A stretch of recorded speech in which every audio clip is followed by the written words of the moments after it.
In the beginning, God created a beautiful garden called Eden. It was a paradise, filled with every kind of tree and plant that was pleasing to the eye and good for food. In the center of the garden stood two special trees, the tree of life and the tree of the knowledge of good and evil. God formed the first man, Adam, from the dust of the ground and breathed life into him. He placed Adam in the garden to care for it, and he told him, "You may eat freely from any tree in the garden, but you must not eat from the tree of the knowledge of good and evil, for if you do, you will surely die." But God saw that it wasn't good for Adam to be alone, so he caused Adam to fall into a deep sleep.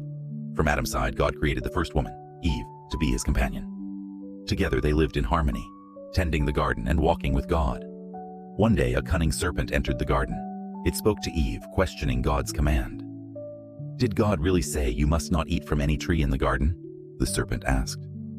Eve explained the rule, but the serpent tempted her, saying, "You won't die. God knows that when you eat it, your eyes will be opened, and you'll be like him, knowing good and evil."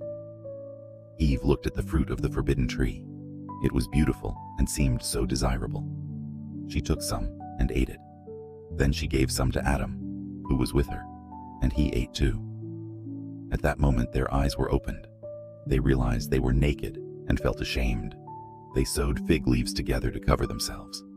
When God came to walk in the garden, Adam and Eve hid. God called out, "Where are you?"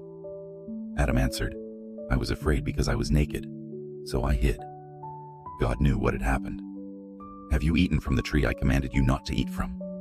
he asked. Adam blamed Eve, and Eve blamed the serpent.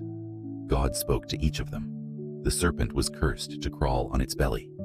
Eve would experience pain in childbirth, and Adam would struggle to grow food from the ground. They were sent out of the garden, unable to return. Angels with flaming swords guarded the way to the tree of life. But even in their failure, God showed mercy. He made clothes for Adam and Eve, covering their shame. Though they left Eden, God's love for them never faded. This story reminds us of the consequences of disobedience and the hope of redemption that would one day come.